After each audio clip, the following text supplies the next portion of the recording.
ಋಣ ವಿಮೋಚಕ ದೈವಿಕ ಧನಾಕರ್ಷಣೆ ಯಂತ್ರವನ್ನು ಉಚಿತವಾಗಿ ನಿಮ್ಮೆಲ್ಲರಿಗೂ ಕಾರ್ಯಾಗಾರ ಮೇ 10ಕ್ಕೆ ಯಾರು ಬರ್ತಿದ್ದೀರೋ ಅವರೆಲ್ಲರಿಗೂ ಕೊಡ್ತಿದ್ದೇನೆ. ಅದ್ರ ಜೊತೆ ಮನಿ ಬ್ಲೂ ಪ್ರಿಂಟ್ ಅಥವಾ ಸಾಲ ತೀರಿಸುವ ಬ್ಲೂ ಪ್ರಿಂಟನ್ನು ನಿಮಗೆ ಉಚಿತವಾಗಿ ಕೊಡ್ತಿದ್ದೇನೆ. ಬರೀ ನೋಡೋದನ್ನು ಅಳವಡಿಸ್ಕೊಂಡ್ರೆ ಮಾತ್ರ ಆ ಕಲಿಯಿಂದ ರಾಕ್ಷಸನಿಂದ ನಾವು ದೂರ ಇರ್ಬೋದು. ಗೊತ್ತಿರುತ್ತೆ. ಯಾರಾದರೂ ಒಂದು ವೇಳೆ ಇಲ್ಲಿ ತುಂಬ ಲಾಭ ಇದೆ, ತುಂಬ ಬೇಗ ತಿಂಗಳಿಗೆ ಇಷ್ಟು ಬರುತ್ತೆ ಅಂತ ಹೇಳಿದ್ರೆ, first of all keep that aside, because that is devilish. ಅದು ಅಲ್ಲಿ ಕಲಿ ಇರ್ತಾನೆ. ಈ ಕಲಿಯುಗದಲ್ಲಿ ನಾನಿರೋದಕ್ಕೆ ನನ್ನನ್ನು ಸಹ ನಂಬಬಾರದು. ಇನ್ನೊಂದು ಸಲ ಹೇಳ್ತಿದ್ದೇನೆ, ನನ್ನನ್ನು ಸಹ ದಯವಿಟ್ಟು ನೀವು ಯಾರೂ ನಂಬಬಾರ್ದು. ನಾನು ಕೊಡೋ ಜ್ಞಾನವನ್ನು ನೀವು ತೆಗೆದುಕೊಂಡು ಅದನ್ನು ಪರಿಶೀಲನೆ ಮಾಡಬೇಕು. ಇದು ಸರಿ ಇದೆಯಾ? ಈ ಗುರುಗಳು ಹೇಳಿದ್ರು ಭಾಗವತ ಪುರಾಣ ಅಂತಂದ್ರು, ಭಾಗವತ ಪುರಾಣದಲ್ಲಿ ಇದೆಯಾ? ಯಾರಾದರೂ ಕುಡಿತಿದ್ರೆ ಅಥವಾ ಯಾರಾದರೂ ಸ್ಮೋಕ್ ಮಾಡ್ತಿದ್ರೆ ಅಥವಾ ಯಾರಾದರೂ ಇನ್ನಿತರ ಬ್ಯಾಡ್ ಹ್ಯಾಬಿಟ್ಸ್ ಹೊಂದಿದ್ರೆ ನಮ್ಮ ವರ್ಕ್ಶಾಪ್ಗೆ ಬರೋದಕ್ಕೆ ಹೋಗಬೇಡಿ. ಆಮೇಲೆ ನಮ್ಮ ಚಾನಲನ್ನು ನೋಡೋದಕ್ಕೆ ಹೋಗಬೇಡಿ. ಇದು ಪ್ರಯೋಜನವೇ ಇಲ್ಲ. ಅಂತರಾಳದಿಂದ ನನಗೆ ಕ್ಷಮಿಸ್ಬಿಡಿ ಅಂತಂತೇಳಿ ಯೂನಿವರ್ಸ್ಗೆ ಕೇಳ್ಕೊಳ್ಳೋದೆ ಆದರೆ ಇವತ್ತಿಂದ ಇವತ್ತಿಗೆ ನೀವು ಮಾಡಿದ ಕರ್ಮಗಳೆಲ್ಲ ಕ್ಷಮಿಸೋದಕ್ಕೆ ಆ ಯೂನಿವರ್ಸು ರೆಡಿ ಇದೆ. ಶುಕ್ರವಾರದ ದಿನ ಬ್ರಾಹ್ಮಿ ಮುಹೂರ್ತದಲ್ಲಿ ಎದ್ದು ಸ್ನಾನ ಮಾಡಿ, ತಣ್ಣೀರಿನ ಸ್ನಾನ ಮಾಡಬೇಕು, ಬಿಸಿನೀರು ಸ್ನಾನ ಅಲ್ಲ. ತಣ್ಣೀರಲ್ಲಿ ಸ್ನಾನ ಮಾಡಿ ಒಂದು 9 ನಿಮಿಷ ಮೌನವಾಗಿ ಕುಳಿತುಕೊಂಡು ನಿಮಗೆ ನೀವೇ ಹೇಳ್ಕೊಳ್ಬೇಕು,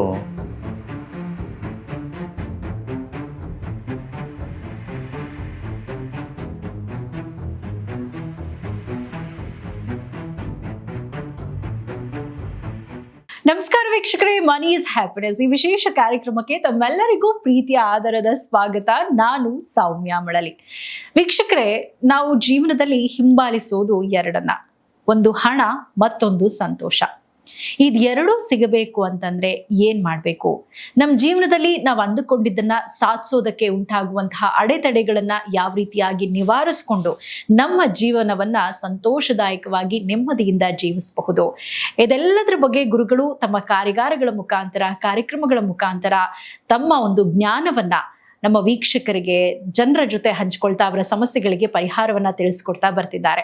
ಇನ್ನು ಇವತ್ತಿನ ಕಾರ್ಯಕ್ರಮದಲ್ಲಿ ಗುರುಗಳು ಯಾವೆಲ್ಲ ವಿಶೇಷ ಮಾಹಿತಿಯನ್ನ, ತಮ್ಮ ಜ್ಞಾನವನ್ನ ತಮ್ಮ ಜೊತೆ ಹಂಚಿಕೊಳ್ಳಲಿದ್ದಾರೆ, ಅವರಿಂದಲೇ ಕೇಳಿ ತಿಳ್ಕೊಳ್ಳೋಣ. ಬನ್ನಿ, ಮತ್ತೆ ಆಗ್ತಾಡ ಕಾರ್ಯಕ್ರಮವನ್ನ ಆರಂಭ ಮಾಡೋಣ. ಇದೆಲ್ಲದ್ರ ಬಗ್ಗೆ ಮಾತನಾಡೋದಕ್ಕೆ ನಮ್ಮ ಜೊತೆ ನಮ್ಮ ಕಾರ್ಯಕ್ರಮದಲ್ಲಿದ್ದಾರೆ ಹಿಮಾಲಯದಲ್ಲಿ ಅಖಂಡ ತಪಸ್ಸನ್ನ ಮಾಡಿ ವಿಶ್ವ ಶಕ್ತಿಯನ್ನ ಸಿದ್ಧಿಸಿಕೊಂಡಂಥವರು, ಭೂದೋಷ ನಿವಾರಕರು, ವಾಸ್ತುದೋಷ ಪರಿಹಾರಕರು, ಲಕ್ಷಾಂತರ ಜನರ ಬಾಳಿನಲ್ಲಿ ಶ್ರೀಮಂತಿಕೆಯ ಪರಿವರ್ತನೆಯನ್ನ ತಂದುಕೊಟ್ಟು ನಮ್ಮೊಳಗಿರುವಂತಹ ಬ್ರಹ್ಮ ತತ್ವವನ್ನ ಜಾಗೃತಗೊಳಿಸಿ ನಾವು ಅಂದುಕೊಂಡಿದ್ದೆಲ್ಲವನ್ನ ಪಡೆದುಕೊಳ್ಳಲು ವಿಶ್ವ ಮಾರ್ಗವನ್ನ ನಮಗೆ ತಿಳಿಸ್ಕೊಡ್ತಾ ಇರುವವರು, ಜಿ ಕನ್ನಡದ ವತಿಯಿಂದ ವೀರ ಕನ್ನಡಿಗ ಪ್ರಶಸ್ತಿ ಪುರಸ್ಕೃತರು, ವಿಶ್ವಚೇತನ ದುಡ್ಡಿನ ದ್ರೋಣಾಚಾರ್ಯ ಶ್ರೀ ಅನಂತ ವಿಶ್ವ ಆಚಾರ್ಯ ಗುರುಗಳು ನಮ್ಮ ಜೊತೆ ನಮ್ಮ ಕಾರ್ಯಕ್ರಮದಲ್ಲಿದ್ದಾರೆ. ಗುರುಗಳೇ ನಮಸ್ತೆ, ಕಾರ್ಯಕ್ರಮಕ್ಕೆ ಸ್ವಾಗತ.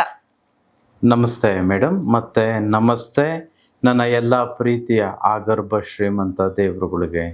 ಸರ್ವೇ ಜನ ಸುಖಿನೋ ಭವಂತು, ಸರ್ವೇ ಸಂತು ನಿರಾಮಯಃ, ಸರ್ವೇ ಭದ್ರಾಣಿ ಪಶ್ಯಂತು, ಮಾ ಕಶ್ಚಿತ್ ದುಃಖ ಭಾಗ ಭವೇತ್.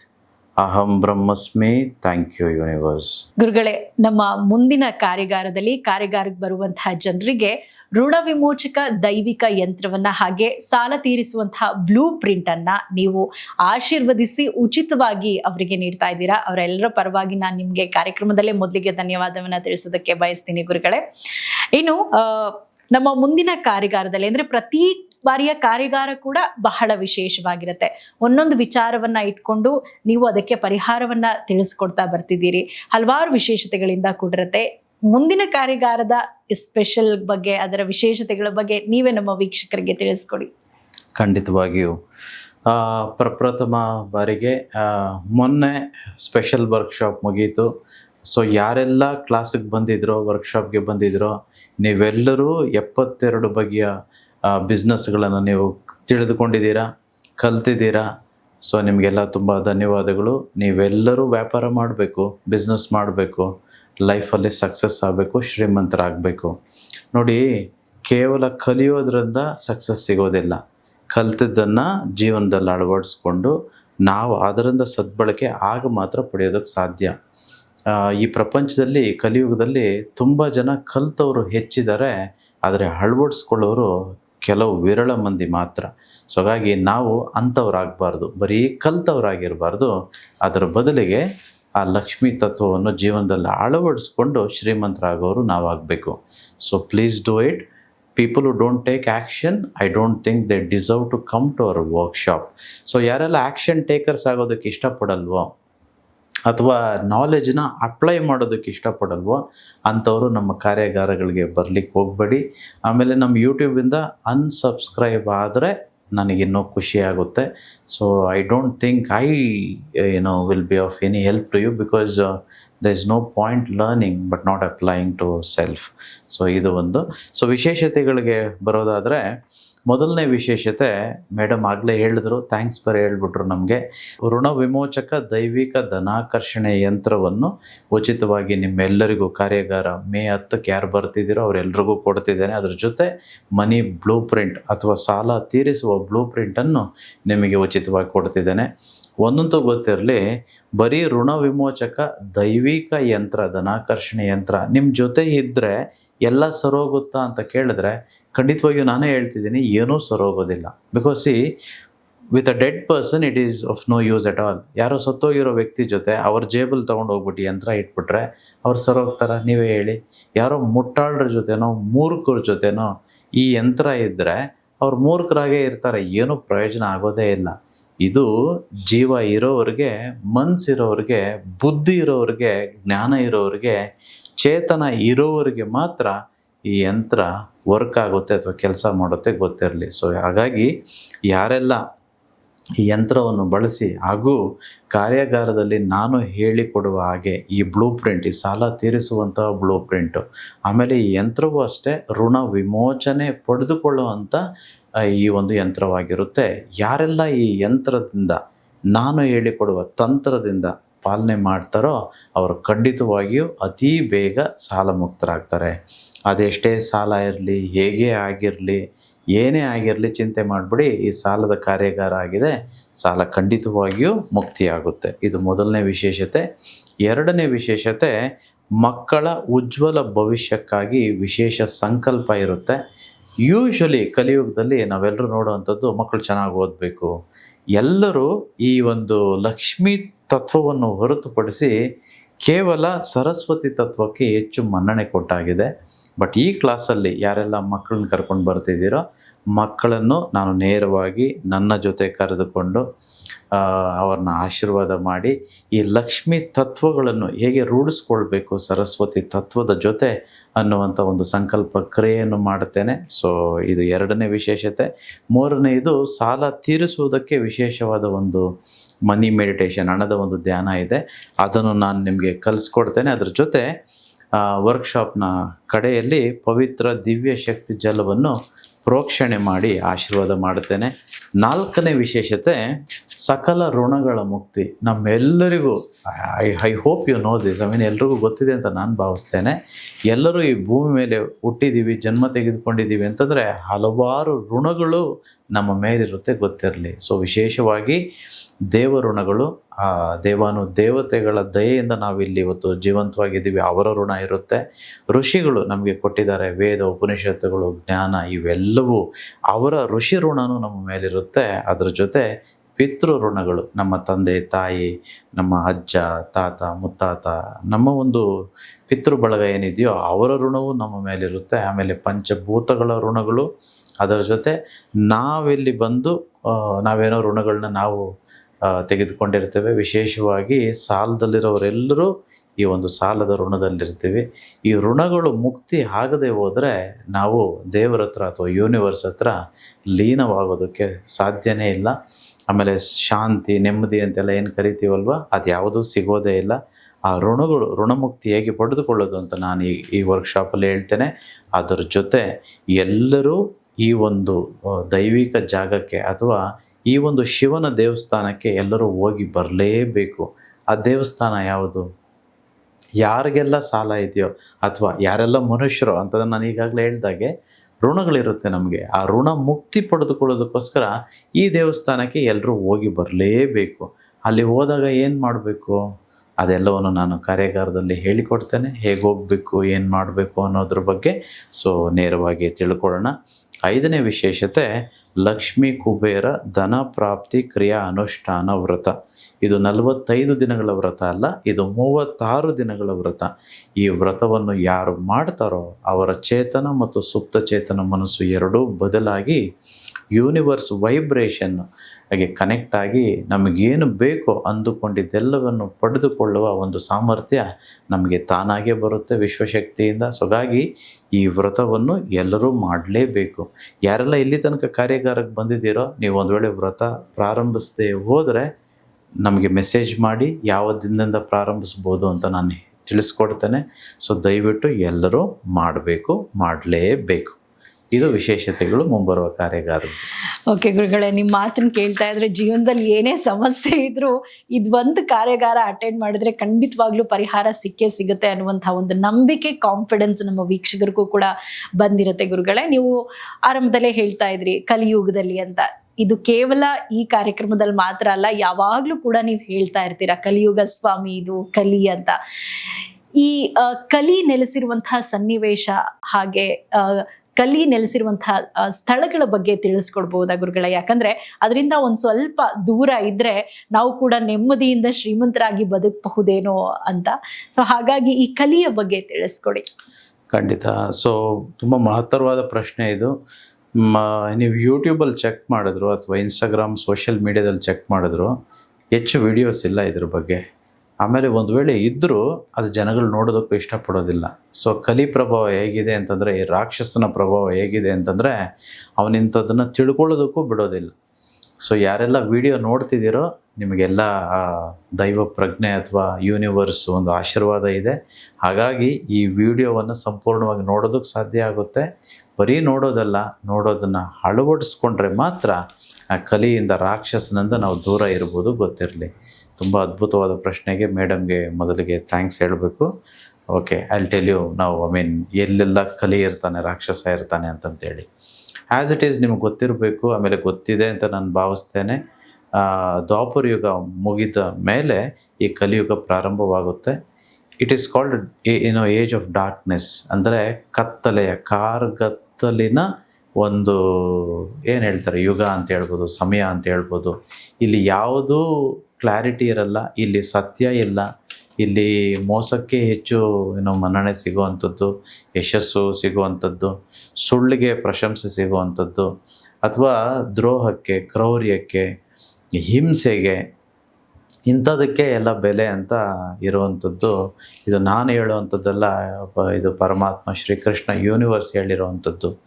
ಸೊ ಅಭಿಮನ್ಯುವಿನ ಮಗ ನಿಮಗೆ ಗೊತ್ತಿದೆ ಅಂತ ನಾನು ಭಾವಿಸ್ತೇನೆ. ಹಾಗೆ ಅರ್ಜುನನ ಮೊಮ್ಮಗ ಪರೀಕ್ಷಿತ್ ಮಹಾರಾಜ ಕಡೆಯ ರಾಜ ಆ ಕಾಲದಲ್ಲಿ. ಅಂತಂದರೆ ದ್ವಾಪರ ಯುಗದ ಕಡೆಯ ಒಂದು ಸನ್ನಿವೇಶದಲ್ಲಿ ಮಹಾಭಾರತ ಯುದ್ಧ ಆದ ನಂತರ.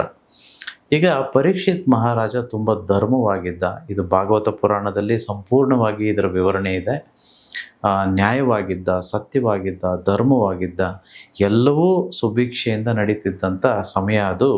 ಕಲಿಯುಗ ಇನ್ನೂ ಪ್ರಾರಂಭವಾಗಿರಲಿಲ್ಲ, ಆದರೆ ಕಲಿ ಆಲ್ರೆಡಿ ಬಂದಿದ್ದ ಈ ಯುಗಕ್ಕೆ. ಸೊ ಕಲಿ ಬಂದು ಕೇಳ್ತಾನೆ, ಏನಪ್ಪ ಇದು, ಎಲ್ಲವೂ ಸರಿ ಇದೆ, ನನ್ನ ರಾಜ್ಯಭಾರ ಇನ್ಮೇಲೆ ನಡಿಬೇಕು, ಮುಗೀತು ಯುಗ, ದ್ವಾಪರ ಯುಗ ಮುಗೀತು, ಇನ್ನು ನನ್ನ ಸಮಯ ಇದು, ನೀನು ಬಿಟ್ಕೊಡ್ಬೇಕು ಅಂತ ಕೇಳ್ತಾನೆ. ಆಗ ಪರೀಕ್ಷಿತ್ ಮಹಾರಾಜ ಹೇಳ್ತಾನೆ, ನಾನಿರೋ ತನಕ ಖಂಡಿತವಾಗಿಯೂ ನಿನಗೆ ಸಂಪೂರ್ಣವಾದ ಸ್ವಾತಂತ್ರ್ಯ ಇಲ್ಲ. ಬಟ್ ಆದರೆ ಈ ಒಂದು ಕೆಲವು ಜಾಗಗಳಲ್ಲಿ ಇರ್ಬೋದು, ಅದು ನೀನು ಕೇಳ್ತಿದ್ದೀಯ ಪದೇ ಪದೇ ಅಂತಂತೇಳಿ ಆ ಜಾಗ ಕೊಡ್ತಿದ್ದೀನಿ ಅಷ್ಟೇ. ಆ ಜಾಗ ಬಿಟ್ಟು ಅಥವಾ ಆ ಸನ್ನಿವೇಶಗಳು, ಸ್ಥಳಗಳು ಬಿಟ್ಟು ನೀನೆಲ್ಲೂ ಬರಬಾರ್ದು ಅಂತಂತ ಪರೀಕ್ಷಿತ್ ಮಹಾರಾಜ ಕಲಿಗೆ ಹೇಳ್ತಾನೆ. ಸೊ ರಾಕ್ಷಸ ಅದನ್ನು ಒಪ್ಕೊಳ್ತಾನೆ. ಸೊ ಈಗ ಏನು ಹೇಳಲಿಕ್ಕೆ ಹೊರಟಿದ್ದೀನೋ ಆ ಜಾಗಗಳಲ್ಲಿ, ಆ ಸ್ಥಳಗಳಲ್ಲಿ, ಆ ಪ್ರಕೃತಿಯಲ್ಲಿ ನಾವು ಯಾರೂ ಸಹ ಇರಬಾರ್ದು. ಗೊತ್ತಿರಲಿ, ನೀವಿರಲ್ಲ ಅಂತ ನಾನು ಭಾವಿಸ್ತೇನೆ. ಇದು ಕೇವಲ ನೋಡಿದರೆ ಅಥವಾ ತಿಳ್ಕೊಂಡ್ರೆ ಪ್ರಯೋಜನ ಇಲ್ಲ ಅಂತ ಪದೇ ಪದೇ ಹೇಳಿದ್ದೇನೆ. ಸೊ ದಯವಿಟ್ಟು ಇಟ್ಸ್ ಮೈ ಹಂಬಲ್ ರಿಕ್ವೆಸ್ಟ್, ನಾವೆಲ್ಲರೂ ಶ್ರೀಮಂತರಾಗಬೇಕು, ಸಂತೋಷವಾಗಿ, ನೆಮ್ಮದಿಯಿಂದ, ಸಮಾಧಾನವಾಗಿ ನಾವು ಬದುಕಬೇಕು ಅನ್ನೋದೇ ಆದರೆ ಖಂಡಿತವಾಗಿಯೂ ಇಂಥ ಜಾಗಗಳಿಗೆ ನಾವು ಹೋಗಬಾರ್ದು. ಸೊ ಒಂದು ಉದಾಹರಣೆ ಜಸ್ಟ್ ನಿಮ್ಗೆ ಕೊಡುವಂಥದ್ದು. ಈಗ ನಾನು ಮೀನು ತಿನ್ನಲ್ಲಪ್ಪ, ಈಗ ನೀವು ಮೀನು ತಿನ್ನಲ್ಲ ಅಂತ ಅಂದ್ಕೊಳ್ಳೋಣ. ನಾವೆಲ್ಲರೂ ಫಿಶ್ ಮಾರ್ಕೆಟ್ಗೆ ಹೋಗ್ತೀವಿ, ಮೀನಿನ ಮಾರುಕಟ್ಟೆಗೆ ಹೋಗ್ತೀವಿ. ಅಲ್ಲೆಲ್ಲ ಓಡಾಡಿಕೊಂಡು ಎಲ್ಲ ನೋಡಿಕೊಂಡು ಎಲ್ಲ ಬರ್ತೀವಿ. ಆಚೆ ಬಂದಾಗ ಏನೋ ನಾವು ಹೇಗೆ ಸ್ಮೆಲ್ ಮಾಡ್ತಿರ್ತೀವಿ, ಏನೋ ನೀವು ಹೇಳಿ ನನಗೆ. ಫಿಶ್ ಥರ ಸ್ಮೆಲ್ ಮಾಡ್ತಿರ್ತೀವೋ, ನಮ್ಮ ಬಟ್ಟೆಗಳೆಲ್ಲ ಸ್ವಲ್ಪ ಮೀನು ಥರ ಸ್ಮೆಲ್ ಆಗ್ತಿರುತ್ತೋ ಅಥವಾ ಬೇರೆ ಪರಿಮಳ ಇರುತ್ತೋ? ಖಂಡಿತವಾಗಿಯೂ ಮೀನಿನ ಸ್ಮೆಲ್ ಇರುತ್ತೆ. ಯು ಡಿಂಟ್ ಈಟ್ ಫಿಶ್, ನೀವು ತಿಂದಿಲ್ಲ, ಮೀನನ್ನು ಮುಟ್ಟಲಿಲ್ಲ, ಬರೀ ನೋಡಿದ್ರೆ ಅಷ್ಟೇ, ಸುಮ್ಮನೆ ಹಿಂಗೆ ಒಂದು ವಾಕಿಂಗ್ ಬಂದರೆ ಅಷ್ಟೇ ಫಿಶ್ ಮಾರ್ಕೆಟಲ್ಲಿ. But towards the end of it all you are smelling fishy ಅಲ್ಲ, ಯು ಸ್ಮೆಲ್ ಫಿಶ್. ಹಾಗಾಗಿ ಕೆಟ್ಟ ಸ್ಥಳಗಳು, ಕೆಟ್ಟ ಜಾಗಗಳಿಗೆ ನೀವು ಹೋಗಿ ಕೆಟ್ಟದ್ದು ಮಾಡಬೇಕು ಅಂತಂತಿಲ್ಲ. ನೀವು ಅಲ್ಲಿ ಹೋದ್ರೇ ಸಾಕು, ಆ ನೆಗೆಟಿವ್ ವೈಬ್ರೇಷನ್ಸ್ ಎನರ್ಜೀಸು ನಮಗೆ ಹತ್ಕೊಂಡ್ಬಿಡುತ್ತೆ, ಗೊತ್ತಿರಲಿ. ಇದು this is a positive environment. ಈಗ ಮೇಡಮ್ ಇದ್ದಾರೆ, ನಮ್ಮ ಕ್ಯಾಮ್ರಾಮನ್ ಇದ್ದಾರೆ, ಇಲ್ಲಿದೆ. Definitely it's a very positive vibrations ಆದೆ, because you not doing anything bad or illegal or something that is violating to anything.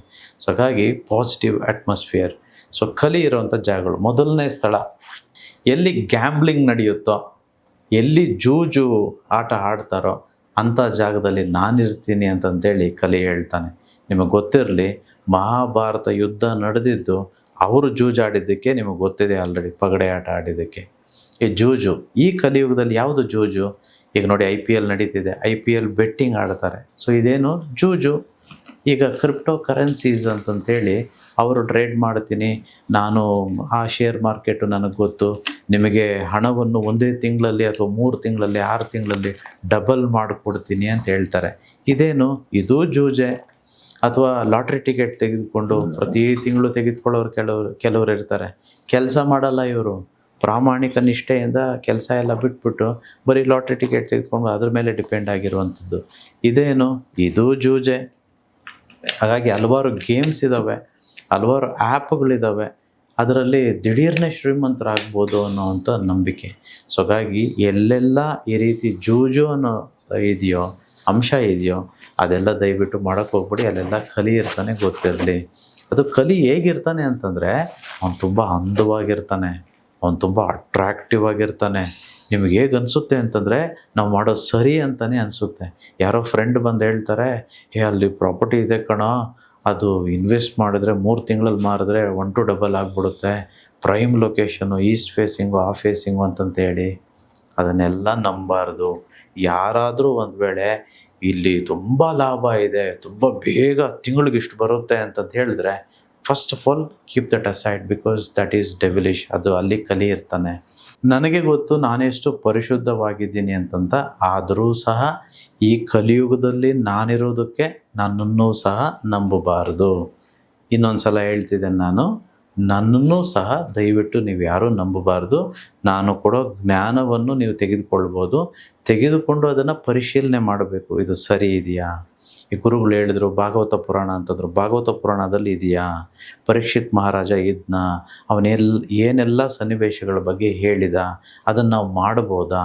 ಒಂದು ವೇಳೆ ನನ್ನ ಹೆಸರಲ್ಲೇ ತುಂಬ ಪ್ರೊಫೈಲ್ಸ್ ಎಲ್ಲ ಕ್ರಿಯೇಟ್ ಆಗಿದೆ, ಫೇಸ್ಬುಕ್ಕಲ್ಲಾಗ್ಬೋದು, ಇನ್ಸ್ಟಾಗ್ರಾಮಲ್ಲಾಗ್ಬೋದು, ಯೂಟ್ಯೂಬಲ್ಲಾಗ್ಬೋದು.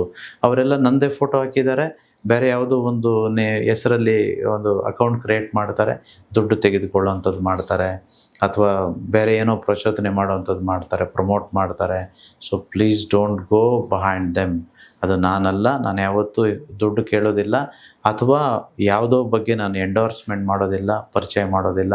As a matter of fact, ಜ್ಞಾನ ಏನು ಕೊಡ್ತೇನೋ ಕಾರ್ಯಾಗಾರಕ್ಕೆ ಬರೋರಿಗೆ ಅದೇನಿದೆಯೋ ಫೀಸು ಅಷ್ಟು ಚಾರ್ಜ್ ಮಾಡ್ತೇನೆ, ಬಿಟ್ಟರೆ ಬೇರೆ ಯಾವುದೇ ಒಂದು ಇನ್ನಿತರ ಕೆಲಸಗಳನ್ನು ನಾನು ಮಾಡ್ತಿಲ್ಲ. So don't believe me, but believe the wisdom that I teach. That's what I wanted to say. ಅಲ್ಲಿ ಕಲಿ ಇದ್ದಾನೆ, ಗೊತ್ತಿರಲಿ.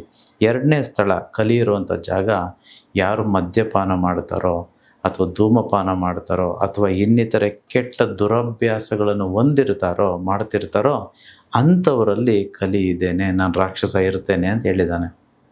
ಇವತ್ತು ಏನೇ ಒಂದು ಪಾರ್ಟಿ ಅಂತಂತಾಗಲಿ ಅಥವಾ ನಾವೇನೇ ಒಂದು ಸಕ್ಸಸ್ ಅಂತ ಆದರೆ ಎಲ್ಲರೂ ಏನು ಕೇಳ್ತಾರೆ? ಪಾರ್ಟಿ ಕೇಳ್ತಾರೆ. ಆ ಪಾರ್ಟಿ ಅಂತಂದರೆ ಏನು? ನಾವು ಹೋಗಿ ಇನ್ನೊಬ್ಬರಿಗೆ ಡ್ರಿಂಕ್ಸ್ ಕೊಡಿಸೋದು ಅಥವಾ ಅವ್ರ ಜೊತೆ ಇದೆಲ್ಲ ಮಾಡೋವಂಥದ್ದು ಪಾರ್ಟಿ ಆಗಿಬಿಟ್ಟಿದೆ ಈಗ. ಎಷ್ಟು ಕೆಟ್ಟದಲ್ವ? ಅಲ್ಲಿ ಯಾರಿರೋದು? ರಾಕ್ಷಸ ಇರೋದು. ನೀವು ಕುಡಿಯೋವಂಥ ನೀವೇನು 90 ಅಂತ ಕರಿತೀರೋ ಅದರಲ್ಲಿ ಏನಿದೆ? ರಾಕ್ಷಸ ತಾನೇ, ಕಲಿ ತಾನೇ ಇರೋವಂಥದ್ದು. ಸೊ ಹಾಗಾಗಿ ಇದೇ ಫಸ್ಟ್ ಟೈಮ್ ನಾನು ಹೇಳ್ತಿರೋವಂಥದ್ದು. ಯಾರಾದರೂ ಕುಡಿತಿದ್ರೆ ಅಥವಾ ಯಾರಾದರೂ ಸ್ಮೋಕ್ ಮಾಡ್ತಿದ್ರೆ ಅಥವಾ ಯಾರಾದರೂ ಇನ್ನಿತರೆ ಬ್ಯಾಡ್ ಹ್ಯಾಬಿಟ್ಸ್ ಹೊಂದಿದ್ರೆ ನಮ್ಮ ವರ್ಕ್ಶಾಪ್ಗೆ ಬರೋದಕ್ಕೆ ಹೋಗಬೇಡಿ. ಆಮೇಲೆ ನಮ್ಮ ಚಾನಲನ್ನು ನೋಡೋದಕ್ಕೆ ಹೋಗಬೇಡಿ. ಇದು ಪ್ರಯೋಜನವೇ ಇಲ್ಲ. ಬಿಕಾಸ್ ನಾನು ಅದನ್ನು ಎಂಡೋರ್ಸ್ ಮಾಡಲಿಕ್ಕೆ ಬರಲಿಲ್ಲ. ನಾವು ಬಂದಿರೋದು ಕಲ್ಕಿಯ ಒಂದು ಮನೋಭಾವನದಿಂದ, ನಾವು ರಾಮನಾಗಿ ಬಂದಿರೋದು, ನಾವು ಯೂನಿವರ್ಸ್ ಆಗಿ ಬಂದಿರೋದು. ನಾವು ಸುಮ್ಮನೆ ಏನೋ ಒಂದು ಹಣದ ಬಗ್ಗೆ ಮಾಹಿತಿ ಕೊಟ್ಬಿಟ್ಟು ಬೇರೆ ಯಾವುದ್ಯಾವುದೋ ಹೇಳಿ ಹೋಗ್ಲಿಕ್ಕಲ್ಲ.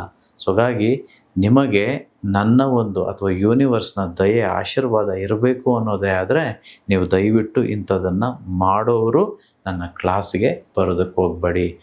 ಒಂದು ವೇಳೆ ನಾನು ಬಿಟ್ಬಿಡ್ತೇನೆ ಸ್ವಾಮಿ, ಇನ್ನು ಮುಂದೆ ನಾನು ಹಿಂದೆ ಹೇಗಿದ್ನೋ ಹಾಗೆ ಇರೋದಿಲ್ಲ, ನಾನು ತಿದ್ದುಕೊಳ್ತೇನೆ, ಬದಲಾಗ್ತೇನೆ ಅನ್ನೋವಂಥವ್ರು ಕಾರ್ಯಾಗಾರಕ್ಕೆ ಬರ್ಬೋದು. ಹಾಗೆಯೇ ನಮ್ಮ ವಿಡಿಯೋಗಳನ್ನು ನೋಡ್ಬೋದು. ಯಾರೆಲ್ಲ ಬ್ಯಾಡ್ ಹ್ಯಾಬಿಟ್ಸ್ ಹೊಂದಿರ್ತೀರೋ ಅಂಥವ್ರ ಜೊತೆ ಯೂನಿವರ್ಸ್ ಇರೋದಿಲ್ಲ. ನಿತ್ಯ ಶಾಂತಿ, ನೆಮ್ಮದಿ, ಸಂತೋಷ, ಸಿರಿ ಇವು ಯಾವುದೂ ಸಿಗೋದಿಲ್ಲ, ಗೊತ್ತಿರಲಿ. ಬದಲಿಗೆ ಯಾವಾಗಲೂ ಕಷ್ಟ ಸಿಗುತ್ತೆ, ಅಶಾಂತಿ ಇರುತ್ತೆ, ಗೊಂದಲಗಳಿರುತ್ತೆ, ಮನೆಯಲ್ಲಿ ಕಷ್ಟಗಳಿರುತ್ತೆ, ನಿಮಗೆ ಅನಿರೀಕ್ಷಿತ ಹೇಗೇಗೋ ಸರ್ಪ್ರೈಸ್ ಆಗಿ ಕಷ್ಟಗಳು ಬರ್ತಾ ಹೋಗ್ತಿರುತ್ತೆ. So will never be happy in your life. So don't do all such bad habits because that is where this devil exist.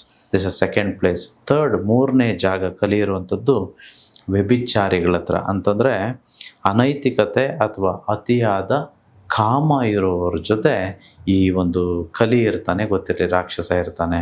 ಅಂತಂದರೆ ಇಲ್ಲಿ ಕಾಮ ಅಂತಂದರೆ ನೀವು ಅಂದುಕೊಂಡಿರೋ ಕಾಮ ಅಂತಂತಲ್ಲ, ಪ್ರತಿಯೊಂದು ವಿಚಾರದಲ್ಲೂ ಅತಿ ಆಸೆ ಇರುವಂಥದ್ದು. ದುಡ್ಡಿನ ಮೇಲೆ ಮೋಹ ಹೆಚ್ಚು, ಬಂಗಾರದ ಮೇಲೆ ಹೆಚ್ಚು ಮೋಹ, ಈ ಜಮೀನು ಮೇಲೆ, ಲ್ಯಾಂಡಿನ ಮೇಲೆ ಮೋಹ ಜಾಸ್ತಿ. ಅಥವಾ ನಾವು ಯಾರನ್ನೋ ಇಷ್ಟಪಡ್ತೇವೆ, ಅದು ಮಕ್ಕಳಾಗ್ಬೋದು ಅಥವಾ ನಮ್ಮ ತಾಯಿ ಆಗ್ಬೋದು, ತಂದೆ ಆಗ್ಬೋದು, ಗಂಡ ಹೆಂಡತಿ ಯಾರೇ ಆಗ್ಬೋದು, ಅತಿಯಾದ ಅಟ್ಯಾಚ್ಮೆಂಟು, ಓವರ್ ಮೋಹ ಯಾವುದಿರುತ್ತೋ ಅದೆಲ್ಲವೂ ಕೆಟ್ಟದ್ದು, ಅಲ್ಲಿ ನಾನಿರ್ತೇನೆ ಅಂತಂತೇಳಿ ಕಲಿ ಹೇಳ್ತಾನೆ. ಸೊ ಯಾವುದೇ ಆಗಲಿ ಇತಿಯಾದರೂ ಕಷ್ಟನೇ, ಮಿತಿಯಾದರೂ ಕಷ್ಟನೇ, ಇವೆರಡರ ಮಧ್ಯದಲ್ಲಿ ಇರಬೇಕು. ಅದು ಹೇಗಿರಬೇಕು ಅನ್ನೋದನ್ನ ನಾನು ಕಾರ್ಯಾಗಾರದಲ್ಲಿ ತಿಳಿಸ್ಕೊಟ್ಟಿದ್ದೇನೆ, ತಿಳಿಸ್ಕೊಡ್ತಾನೂ ಬರ್ತಿದ್ದೇನೆ. ಅದನ್ನು ಕಲಿತು ಅಷ್ಟಿದ್ರೆ ಸಾಕು. ನಾಲ್ಕನೆಯ ಜಾಗ ಕಲಿ ಇರುವಂಥದ್ದು, ಎಲ್ಲಿ ಹಿಂಸೆ ಇರುತ್ತೋ, ಎಲ್ಲಿ ಕ್ರೌರ್ಯ ಇರುತ್ತೋ ಅಲ್ಲಿ ಕಲಿ ಇರ್ತಾನೆ, ಗೊತ್ತಿರಲಿ. ತುಂಬ ಜನಗಳು ಈ ಹಿಂಸೆ ಮಾಡ್ತಾರೆ. ಹೇಗೆ ಮಾಡ್ತಾರೆ? ನೀವು ಹಿಂಸೆ ಅಂದಿದ್ದೆ ನೀವೇನು ಅಂದ್ಕೊಳ್ತಿದ್ದೀರಾ? ಪ್ರಾಣಿಗಳನ್ನ ಒದೆ ಕೊಡುವಂಥದ್ದು, ಕೊಲ್ಲುವಂಥದ್ದು ಅಂದ್ಕೊಂಡಿದ್ದೀರಾ. ಅದು ಮಾತ್ರ ಅಲ್ಲ, ಯಾರಾದರೂ ಒಬ್ಬರ ಮನಸ್ಸಿಗೆ ನಾವು ಕಷ್ಟ ಕೊಟ್ಟರೆ, ನೋವು ಕೊಟ್ಟರೆ, ಅದೂ ಸಹ ಕೊಲೆಗೆ ಸಮಾನನೇ, ಗೊತ್ತಿರಲಿ. ವಿಶೇಷವಾಗಿ ಅಧಿಕಾರಿಗಳು, ಕೆಲವರು ಉನ್ನತ ದರ್ಜೆ ಒಂದು ಪೊಸಿಷನ್ಸಲ್ಲಿರ್ತಾರೆ. ಅವರೆಲ್ಲ ಬೇರೆಯವ್ರನ್ನ ಹೇಗೆ ನೋಡ್ತಾರೆ? ಕಾಲ ಕಸದ ರೀತಿ ನೋಡ್ತಾರೆ. ಟೈಮಿಗೆ ಬರೋದಿಲ್ಲ, ಟೈಮ್ಗೆ ಕೆಲಸ, as if they are like lords, ದೇವ್ರ ರೀತಿ ಬಿಹೇವ್ ಮಾಡ್ತಿರ್ತಾರೆ. That is not fair. ನೋಡಿ, ಇವತ್ತು ನಾನು ಹೇಳ್ತಿದ್ದೇನೆ, I am a divine spirit. ನನ್ನಲ್ಲಿ ದೇವರಿದ್ದಾರೆ. ನನ್ನಲ್ಲಿ ಎಷ್ಟು ಯೂನಿವರ್ಸು ದೈವತ್ವ ಇದೆಯೋ ಅಷ್ಟೇ ದೈವತ್ವ ಪ್ರತಿಯೊಂದು ಜೀವದಲ್ಲೂ, ಪ್ರತಿಯೊಂದು ಕಣದಲ್ಲೂ, ಒಂದು ಸೆಲ್ಲಲ್ಲೂ ಇದೆ, ಗೊತ್ತಿರಲಿ. ಸೊ ಹಾಗಾಗಿ we must respect everybody and everything in this universe as if it is God or universe. So ಆಗ ಮಾತ್ರ ಆ ದೈವತ್ವ ಬರೋದಕ್ಕೆ ಸಾಧ್ಯ. ಯಾವಾಗ ನಮ್ಮ ಅಧಿಕಾರವನ್ನು, ನಮಗೆ ಇರೋ ಬಲವನ್ನು ಕೆಟ್ಟದಾಗಿ ಬಳಸ್ತೇವೋ ಅಲ್ಲೆಲ್ಲ ಕಲಿ ಇರ್ತಾನೆ, ಗೊತ್ತಿರಲಿ. ಅಂಥವರ ಮನಸ್ಸಿನಲ್ಲಿ, ಅಂಥವರ ಮನೆಯಲ್ಲಿ, ಅಂಥವರ ಒಂದು ಸರೌಂಡಿಂಗ್ ಪ್ರಕೃತಿಯಲ್ಲಿ ಶಾಂತಿ ಇರೋದಿಲ್ಲ. ಸೊ ಹಾಗಾಗಿ please be careful. Please use your powers and authority to the benefit of the society and not for your own self. Okay, so this is the fourth one. ಐದನೇದು, ಎಲ್ಲಿ ಈ ಸುವರ್ಣ ಅಂತಂದರೆ ಬಂಗಾರ ಅಥವಾ ಹಣದ ಮೇಲೆ ಹೆಚ್ಚು ಲೋಭ ಇರುತ್ತೋ, ಆಸೆ ಇರುತ್ತೋ, ಅಲ್ಲಿಯೂ ಕಲಿ ಇರ್ತಾನೆ. ಸೊ ಹಾಗಾಗಿ ನಮ್ಮ ವರ್ಕ್ಶಾಪ್ಗೆ ಯಾರು ಬಂದಿರ್ತಾರೋ ಅವ್ರಿಗೆಲ್ಲ ಗೊತ್ತಿರುತ್ತೆ, ನಾವು ಸಾವಿರಾರು ಕೋಟಿ ಮಾಡೋ ಅವಶ್ಯಕತೆಯೇ ಇಲ್ಲ. Because that's not needed for us at all. ನಾವಿಲ್ಲಿ ನಂಬರ್ 1 ಆಗಲಿಕ್ಕೆಲ್ಲ ಬಂದಿರೋದು. ನಾವಿಲ್ಲಿ ಬಂದಿರೋದು ಜೀವನ ಮಾಡೋದಕ್ಕೆ, ಅದ್ಭುತವಾಗಿ ಸಂತೋಷವಾಗಿ ನಮ್ಮ ಜೀವನವನ್ನು ಬದುಕೋದಕ್ಕೆ ಬಂದಿದ್ದೀವಿ ಹೊರತು ನಂಬರ್ 1 ನಂಬರ್ 2 ಆಗೋದಕ್ಕೆ ಅಲ್ಲವೇ ಅಲ್ಲ. ನಮಗೆ ಹೆಚ್ಚು ಬೇಕಾಗಿಲ್ಲ, ಹಂಗಂತೇಳಿ ಏನೂ ಬೇಡ ಅಂತಲೂ ಅಲ್ಲ. ಎಷ್ಟು ಬೇಕು ಬದುಕೋದಕ್ಕೆ ಅಷ್ಟಿದ್ರೆ ಸಾಕು. ಇತಿ ಮಿತಿ ಅಂತ ಆಗಲೇ ಹೇಳಿದ್ನಲ್ವ, ಆ ರೀತಿ. ಸೊ ಹಾಗಾಗಿ ಇಂತಹ ಜಾಗಗಳಲ್ಲಿ ಕಲಿ ಇರ್ತಾನೆ. ಇನ್ನು 3 ಜಾಗಗಳಿದ್ದಾವೆ ಕಲಿ ಇರೋವಂಥದ್ದು, ಅಥವಾ 3 ಸನ್ನಿವೇಶಗಳು ಪ್ರಕೃತಿ ಇದೆ. ಆ 3 ಸನ್ನಿವೇಶಗಳನ್ನು ಮುಂಬರುವ ಮೇ 10ನೇ ತಾರೀಕಿನ ವರ್ಕ್ಶಾಪ್ನಲ್ಲಿ ತಿಳಿಸ್ಕೊಡ್ತೇನೆ. ಸೊ ಯಾರಿಗೆಲ್ಲ ಬೇಕಿದೆಯೋ ಅವ್ರನ್ನೆಲ್ಲ ನೇರವಾಗಿ ನಾನು ಕಾರ್ಯಾಗಾರದಲ್ಲಿ ಸಿಗ್ತೇನೆ, ಹೇಳಿಕೊಡ್ತೇನೆ. ಎಸ್ ಗುರುಜಿ, ಈಗ ಕಲಿ ಪ್ರಭಾವಗಳು ಏನು, ಕಲಿಯ ಪ್ರಭಾವಗಳಿಂದ ತಪ್ಪಿಸ್ಕೊಳ್ಬೇಕು ಅಂತಂದ್ರೆ ನಾವು ಯಾವ ರೀತಿ ಜೀವನವನ್ನ ನಡೆಸಬೇಕು ಅನ್ನೋದ್ರ ಬಗ್ಗೆ ಬಹಳ ವಿಸ್ತಾರವಾಗಿ ಉಪಯುಕ್ತ ಮಾಹಿತಿಯನ್ನ ನಮ್ಮ ವೀಕ್ಷಕರಿಗೆ ನೀಡಿದ್ರಿ ಗುರುಗಳೇ. ಇನ್ನು ನಮ್ಮ ಪ್ರತಿ ಕಾರ್ಯಕ್ರಮದಲ್ಲೂ ಕೂಡ ಒಂದೊಂದು ವಿಶೇಷ ಟಿಪ್ಸ್ಗಳನ್ನ ನೀಡ್ತಾ ಇರ್ತೀರಾ. ನಮ್ಮ ಜೀವನಕ್ಕೆ ಸಂಬಂಧಪಟ್ಟ ಹಾಗೆ ದೈನಂದಿನ ಜೀವನದಲ್ಲಿ ಏನೋ ಒಂದು ಚಿಕ್ಕ ಬದಲಾವಣೆ ಮಾಡಿಕೊಂಡ್ರೆ ನಮ್ಮ ಒಂದು ಸಮಸ್ಯೆ ಪರಿಹಾರ ಆಗುತ್ತೆ ಅಂತ. ಇವತ್ತಿನ ವಿಶೇಷ ಉಪಯುಕ್ತ ಮಾಹಿತಿ ಏನು? ಎಸ್, ಸೊ ತುಂಬ ವಿಶೇಷವಾದದ್ದು ಇವತ್ತು. ಸೊ ಒಂದು ವೇಳೆ ಇಲ್ಲಿ ತನಕ ನೀವೇನೆಲ್ಲ ಕೆಟ್ಟದ್ದು ಮಾಡಿಬಿಟ್ಟಿರ್ತೀರ ಅಂತ ಅಂದ್ಕೊಳ್ಳೋಣ. ಇಲ್ಲಿ ತನಕ ಕುಡಿದ್ಬಿಟ್ರಿ, ಇಲ್ಲಿ ತನಕ ಹಿಂಸೆ ಕೊಟ್ಬಿಟ್ರಿ, ಇಲ್ಲಿ ತನಕ ನಿಮ್ಮ ಒಂದು ಅಧಿಕಾರವನ್ನು, ನಿಮ್ಮ ಪವರನ್ನು ದುರುಪಯೋಗ ಪಡಿಸ್ಕೊಂಡ್ಬಿಟ್ರಿ, ಇಲ್ಲಿ ತನಕ ಲಂಚ ತೆಗೆದುಕೊಂಡ್ಬಿಟ್ರಿ, ಅಥವಾ ಇಲ್ಲಿ ತನಕ ಯಾರ್ಯಾರಿಗೂ ಬೈದ್ರಿ, ಕಷ್ಟ ಕೊಟ್ರಿ, ಗೊತ್ತಿತ್ತೋ ಗೊತ್ತಿಲ್ಲದೇನೋ ಏನೆಲ್ಲ ಮಾಡಿಬಿಟ್ಟಿದ್ರಿ ಇಲ್ಲಿ ತನಕ. ಬಟ್ ಯೂನಿವರ್ಸ್ ಎಷ್ಟು ಬ್ಯೂಟಿಫುಲ್ ಗೊತ್ತಾ, ಅದು ತಾಯಿ ರೀತಿ ಅಂತ ತುಂಬ ಸಲ ನಿಮ್ಗೆ ಹೇಳಿದ್ದೇನೆ ನಾನು. ಇವತ್ತು ನೀವು ಪಶ್ಚಾತ್ತಾಪ ಪಟ್ಟು ಇನ್ನು ಮುಂದೆ ಇವತ್ತಿನಿಂದ ನಾನು ತಿದ್ದುಕೊಳ್ತೇನೆ, ಐ ಆಮ್ ಸಾರಿ, ಅಂತರಾಳದಿಂದ ನನಗೆ ಕ್ಷಮಿಸ್ಬಿಡಿ ಅಂತಂತೇಳಿ ಯೂನಿವರ್ಸ್ಗೆ ಕೇಳ್ಕೊಳ್ಳೋದೆ ಆದರೆ ಇವತ್ತಿಂದ ಇವತ್ತಿಗೆ ನೀವು ಮಾಡಿದ ಕರ್ಮಗಳೆಲ್ಲ ಕ್ಷಮಿಸೋದಕ್ಕೆ ಆ ಯೂನಿವರ್ಸು ರೆಡಿ ಇದೆ. ಸೊ ಹಾಗಾಗಿ ಇಲ್ಲಿ ತನಕ ಏನು ಮಾಡಿದಿರೋ ಅದು ಓಕೆ. ಅದಕ್ಕೆ ನಿಮಗೆ ನಿಜವಾಗ್ಲೂ ಹೇಳ್ತೀನಿ, ಪ್ರಾಯಶ್ಚಿತ್ತನೇ ಆಗೋದಿಲ್ಲ, ನಿಮ್ಮ ಕರ್ಮ ಬರೋದೇ ಇಲ್ಲ. ಬಟ್ ಇವತ್ತು ಬಿಡೋದಕ್ಕೆ ರೆಡಿ ಆಗಿದ್ದರೆ ಮಾತ್ರ. ಸೊ ಇದನ್ನು ಮಾಡಿ ನೀವು ಏನು ಪ್ರಾಯಶ್ಚಿತ್ತ ಪಡ್ಕೊಳ್ಳೋದಕ್ಕೆ ಅಥವಾ ಯೂನಿವರ್ಸ್ ದಯೆಯನ್ನು ನೀವು ಪಡೆದುಕೊಳ್ಳೋದಕ್ಕೆ ಈ ರೀತಿ ಮಾಡಿ, ಶುಕ್ರವಾರದ ದಿನ ಬ್ರಾಹ್ಮಿ ಮುಹೂರ್ತದಲ್ಲಿ ಎದ್ದು ಸ್ನಾನ ಮಾಡಿ, ತಣ್ಣೀರಿನ ಸ್ನಾನ ಮಾಡಬೇಕು, ಬಿಸಿನೀರು ಸ್ನಾನ ಅಲ್ಲ, ತಣ್ಣೀರಲ್ಲಿ ಸ್ನಾನ ಮಾಡಿ ಒಂದು 9 ನಿಮಿಷ ಮೌನವಾಗಿ ಕುಳಿತುಕೊಂಡು ನಿಮಗೆ ನೀವೇ ಹೇಳ್ಕೊಳ್ಬೇಕು, ನನ್ನ ಹಿಂದಿನ ಜನ್ಮ ಸಂಪೂರ್ಣವಾಗಿ ನಾನು ಬಿಟ್ಟು ಇಂದಿನಿಂದ ಯೂನಿವರ್ಸ್ ಅಥವಾ ವಿಶ್ವವು ಹೇಗೆ ಹೇಳುತ್ತೋ ಹಾಗೆ ನಾನು ಬದುಕ್ತೇನೆ. ನಾನು ಎಲ್ಲ ಕೆಟ್ಟ ಗುಣಗಳನ್ನು ಸಂಪೂರ್ಣವಾಗಿ ತೊರೆದು ನಾನು ಉನ್ನತಿ ಕಡೆ ಹೊರಡಲು ಮನಸ್ಸು ಮಾಡಿದ್ದೇನೆ ಅಂತಂತೇಳಿ 9 ನಿಮಿಷ ಮೌನವಾಗಿ ನಿಮ್ಮ ಮನಸ್ಸಿನಲ್ಲೇ ನೀವು ಅಂದುಕೊಂಡು, ಇದರ ಜೊತೆ ಏನು ಮಾಡಬೇಕು ಅಂತಂದರೆ, ನಾವು ನಮ್ಮ ಪರಿಸರದಲ್ಲಿ ಎಷ್ಟೋ ಪ್ರಾಣಿ ಪಕ್ಷಿಗಳು, ಕ್ರಿಮಿ ಕೀಟಗಳು ನಮ್ಮ ಜೊತೆನೇ ಇದ್ದಾವೆ. ಒಂದು ಗೊತ್ತಿರಲಿ, ಈ 84 ಲಕ್ಷ ಜೀವರಾಶಿಗಳನ್ನ ನಾವೇನು ನೋಡ್ತೀವೋ, ನಾವು ಮನುಷ್ಯರಾಗೋದಕ್ಕಿಂತ ಮುಂಚಿತವಾಗಿ ಇವೆಲ್ಲವುಗಳನ್ನು ದಾಟಿ ನಾವು ಇಲ್ಲಿ ಬಂದಿರುವಂಥದ್ದು. ಸೊ ಮನುಷ್ಯ ಜನ್ಮ ಅನ್ನುವಂಥದ್ದು ಶ್ರೇಷ್ಠ ಜನ್ಮ. ಹಾಗಾಗಿ ಕೆಲವೊಂದು ಸಲ ನಮ್ಮ ಕರ್ಮಗಳನ್ನು ಆ ಪ್ರಾಣಿ ಪಕ್ಷಿಗಳು ತೆಗೆದುಕೊಳ್ಳುವಂಥ ವ್ಯವಸ್ಥೆಯನ್ನು ಯೂನಿವರ್ಸ್ ಮಾಡಿದೆ. ಹಾಗಾಗಿ ನಾವೆಲ್ಲರೂ ಈ ದಾನಗಳನ್ನು ಮಾಡಬೇಕು. ನೋಡಿ, ನಮ್ಮ ಕೈಯಲ್ಲಿ ಏನಾಗುತ್ತೆ ಅಂತ ಹೇಳ್ತೇನೆ. ಎಲ್ಲರಿಗೂ ಆಗುವಂಥದ್ದು ಸುಲಭವಾಗಿ ಮಾಡೋ ಅಂಥದ್ದು. ಈಗ ಬೇಸಿಗೆ, ಎಲ್ಲೂ ಸಹ ನೀರಿಲ್ಲ ಸರಿಯಾಗಿ. ಈ ಪಟ್ಟಣ ನಗರಗಳಲ್ಲಿ, ಸಿಟಿಗಳಲ್ಲಿ ಈ ಪ್ರಾಣಿ ಪಕ್ಷಿಗಳಿಗೆ ನೀರೆಲ್ಲಿದೆ? ಈಗ ಊರ ಕಡೆ ಆದರೆ, ಹಳ್ಳಿ ಕಡೆ ಆದರೆ ಕೆರೆನೋ ಕುಂಟೆನೋ ಬಾವಿನೋ ಇರುತ್ತೆ, ಅವೇನೋ ಮಾಡ್ಕೊಳ್ಳುತ್ತೆ. ಸೊ ಯಾರೆಲ್ಲ ನಗರಗಳಲ್ಲಿದ್ದೀರೋ, ನಗರಗಳಲ್ಲಿ ಮಾತ್ರ ಅಲ್ಲ, ನೀವು ಊರಲ್ಲಿದ್ದರೂ ಈಗ ಊರ ಕಡೆನೂ ತುಂಬ ಕಷ್ಟ ಇದೆ. ಸೊ ಎಲ್ಲರೂ ಮನೆಯ ಮೇಲಾಗ್ಬೋದು, ಮನೆಯ ಮುಂದೆ ಆಗ್ಬೋದು, ಒಂದು ದೊಡ್ಡ ಒಂದು ಟಬ್ಬಲ್ಲಿ ನೀರನ್ನು ಇಡಬೇಕು ಪ್ರಾಣಿ ಪಕ್ಷಿಗಳಿಗೆ. ದಿಸ್ ಈಸ್ ಮ್ಯಾಂಡೇಟ್ರಿ, ಇದು ಆಪ್ಷನಲ್ ಅಲ್ಲ. ಇವತ್ತು ಹೇಳ್ತಿದ್ದೀನಲ್ವಾ, ಇವತ್ತೇ ಸಾಧ್ಯವಾದರೆ ಇವತ್ತೇ ಇಟ್ಬಿಡಿ, ಅಥವಾ ನಾಳೆ ಆದರೆ ನಾಳೆ ಇಟ್ಬಿಡಿ. ಆದಷ್ಟು ಮಟ್ಟಿಗೆ ಪ್ರತಿಯೊಬ್ಬರೂ ಇದನ್ನು ತಪ್ಪದೇ ಮಾಡಬೇಕು. ಇದು ಒಂದನೇದು. ಎರಡನೇದು, ನಾಯಿಗಳಿಗೆ ಊಟ ಹಾಕುವಂಥದ್ದು. ಸೊ ಇವು ನಮ್ಮನ್ನು ನಂಬಿಕೊಂಡೇ ಇದ್ದಾವೆ. ಅದು ಕಾಡಲ್ಲಿರೋ ಪ್ರಾಣಿಗಳ ರೀತಿ ಅಲ್ಲ, ಬೇಟೆ ಆಡ್ಬಿಟ್ಟು ಏನೋ ತಿನ್ನೋದಕ್ಕೆ. ಸೊ ಹಾಗಾಗಿ ನಿಮ್ಮ ಮನೆ ಪರಿಸರದಲ್ಲಿರೋ ನಾಯಿಗಳಿಗೆ ಊಟ ಹಾಕಿ.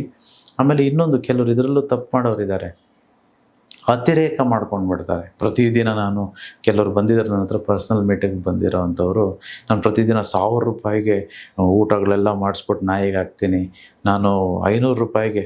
ಯಾವುದೂ ಅತಿರೇಕ ಮಾಡೋ ಅವಶ್ಯಕತೆ ಇಲ್ಲ. ಬಿಕಾಸ್ ಆ ದೇವರು, ಯೂನಿವರ್ಸು ಅದನ್ನು ಸೃಷ್ಟಿ ಮಾಡಿರೋನಿಗೆ ಅದನ್ನು ಬದುಕಿಸೋದು, ಅದನ್ನು ಜೀವನ ಮಾಡೋದಕ್ಕೆ ಹೇಗೆ ಮಾಡಬೇಕು ಅಂತ ದೇವ್ರಿಗೆ ಗೊತ್ತಿದೆ. ನಮ್ಮ ಕರ್ಮ ಕಳೆಯೋದಕ್ಕೆ ಮಾಡೋಕ್ಕೆ ಹೇಳಿದೆ ಅಷ್ಟೇ. ನೀವು ಒಂದು ವೇಳೆ ಒಂದು 10 ರೂಪಾಯಿ, 20 ರೂಪಾಯಿ, ಒಂದು 50 ರೂಪಾಯಿ ಒಳಗಡೆನೋ ಏನೋ ಒಂದು ಮಾಡಿದರೆ ಸಾಕು. ಮನೆಯಲ್ಲಿರುವ ಅಕ್ಕಿನೋ ರಾಗಿನೋ ಇಂಥ ಯಾವುದಾದ್ರೂ ಇದ್ದರೆ ಅದನ್ನು ಒಂದು ಹಿಡಿ ತೆಗೆದುಕೊಂಡು ಹೋಗಿ ಇರುವೆಗೆ ಹಾಕೋದಕ್ಕೆ ಹೇಳೋವಂಥದ್ದು. ನೀವು ಕೆ ಜಿ ಗಟ್ಟಲೆ ಅಥವಾ ಮೂಟೆಗಳು ತೆಗೆದುಕೊಂಡೋಗಿ ಹಾಕೋದಕ್ಕೆ ನಾನು ಹೇಳಲಿಲ್ಲ. So don't do it, over do it, ಅತಿರೇಕ ಬೇಡ. ಯಾಕಂದರೆ ಯೂನಿವರ್ಸ್ ಇದೆ ಅದನ್ನೆಲ್ಲ ನೋಡ್ಕೊಳ್ಳೋದಕ್ಕೆ. ನಮ್ಮ ಒಂದು ಕರ್ಮ ಕಳೆಯೋದಕ್ಕೆ ಇಂಥದ್ದನ್ನು ಮಾಡಬೇಕು ಅಂತ ಹೇಳ್ತಿದ್ದೇನೆ. ಸೊ ಎಲ್ಲರೂ ಮಾಡಿ, ವಿಶೇಷವಾಗಿ ಸಾಲದಲ್ಲಿರೋರು ಇದನ್ನು ಕಂಪಲ್ಸರಿಯಾಗಿ ಮಾಡಬೇಕು. ಆಗ ಅತಿ ಬೇಗ ಸಾಲ ಮುಕ್ತರಾಗ್ತೀರ. ಓಕೆ ಗುರುಗಳೇ, ಇವತ್ತಿನ ವಿಶೇಷ ಟಿಪ್ಸ್ನ ಜೊತೆಗೆ ಕಲಿಕೆ ಬಗ್ಗೆ ಸಾಕಷ್ಟು ಉಪಯುಕ್ತ ಮಾಹಿತಿಯನ್ನು ನಮ್ಮ ವೀಕ್ಷಕರಿಗೆ ತಿಳಿಸ್ಕೊಟ್ರಿ. ಧನ್ಯವಾದಗಳು. ಸೊ ವೀಕ್ಷಕರೇ, ಇದೇ ರೀತಿಯಾದಂತಹ ಉಪಯುಕ್ತ ಮಾಹಿತಿಯ ಜೊತೆಗೆ ನಿಮ್ಮ ಜೀವನದಲ್ಲಿ ನಿಮಗಿರುವಂತಹ ಸಮಸ್ಯೆಗಳಿಗೂ ಕೂಡ ಗುರುಗಳು ಪರಿಹಾರವನ್ನ ತಿಳಿಸ್ತಾರೆ. ಅವರ ಮುಂದಿನ ಕಾರ್ಯಾಗಾರ ಮೇ 10ನೇ ತಾರೀಕು ನಡೀತಾ ಇದೆ. ನಿಮಗೂ ಕೂಡ ಇದೇ ರೀತಿ ಸಮಸ್ಯೆಗಳಿದ್ದಲ್ಲಿ ಈ ಕಾರ್ಯಾಗಾರವನ್ನ ಅಟೆಂಡ್ ಮಾಡಿ ನಿಮ್ಮ ಸಮಸ್ಯೆಗೆ ಪರಿಹಾರವನ್ನ ಕಂಡುಕೊಳ್ಬಹುದು. ಮತ್ತಷ್ಟು ಉಪಯುಕ್ತ ಮಾಹಿತಿಯೊಂದಿಗೆ ಮುಂದಿನ ಕಾರ್ಯಕ್ರಮದಲ್ಲಿ ಮತ್ತೆ ಭೇಟಿಯಾಗೋಣ. ನಮಸ್ಕಾರ.